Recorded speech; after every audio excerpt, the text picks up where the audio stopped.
YouTube, Mark Kaufman here, and today I am very excited to show you this knife. Now, first off, this is a knife that I've been hunting for about 3 or 4 years, and I never thought I would own this model. Now, to be fair, you can get TL29 knives all over the place, yard sales, eBay, Etsy, whatever, but it's relatively hard to find one that you can probably guarantee was produced during World War II. Now, first I'm going to show you some of the before pictures. This knife was in very rough shape when I got it. It definitely was not where I like my knives to be, and one of the things that's great about knives is you can repair them and make them look better, and usually that increases their value if you do it right. And for me, I wanted this knife to look a lot better than it already looked, so this is the end product.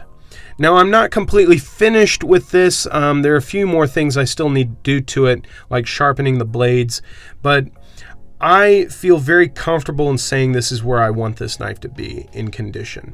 Now, excuse all the oil and gunk there. I just finished cleaning this up today. It took me about an hour and a half to get it to here, and let's take a look at that blade. There is the main blade. Now, doesn't that look a lot better? You have a nice, beautiful swedge there at the top. You have the front there. And then you have the Tang stamp, Camillus Cutlery Co., Camillus, New York. And right below that, you can barely see it, but right below that is a USA.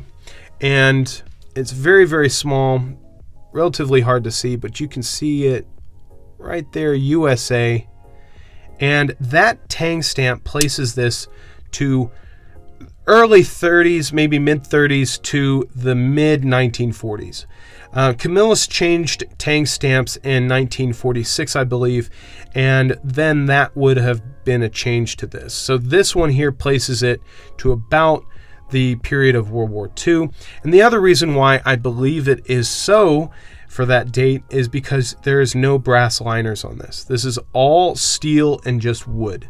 This here was being produced when they were saving most of the brass for all of the casings of the mortar shells and the bullet casings. So here we have an all steel construction, including the pin.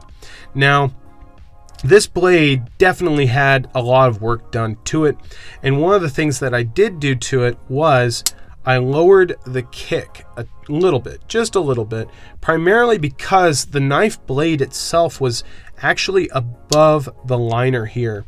And in order to lower the knife blade, you either need to sharpen it a ton or lower the kick. So I ended up going with that option. Now, with the TL29 style knives, you usually get this kind of package.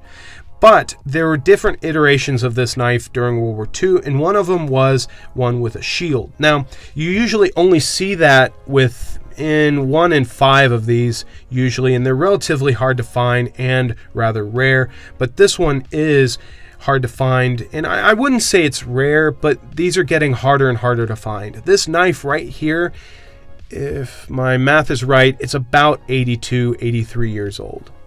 And that is incredible to see a knife like this in such a condition.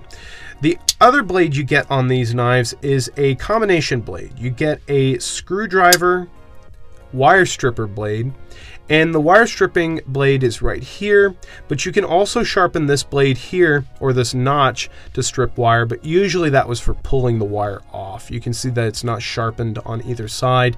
And then you have a nice flat screwdriver head here. Now, this here is covered in oil, but there are some pitting spots on the blade, but I tried to clean it up as well as I could. But again, you don't have a brass liner lock here, you have a steel one. So this actually probably was a more robust knife than those brass lined ones, but I will say the ones with the brass liners are still very strong and very robust. Now, when you find these knives, you can find them with a TL29 stamp on them or the shield, but this one does not have it, and I think it was either lost to time or it just never had one. Sometimes they came out of the factory without the TL29 stamp on the wood. Now, the bail here is in great condition. I was able to restore that and get it straightened up. And I have to say that came out really good. And the pins are very well intact. They are full, thick, and they look still very sturdy. But I thought you guys would enjoy seeing this knife. It's definitely one that I don't usually buy.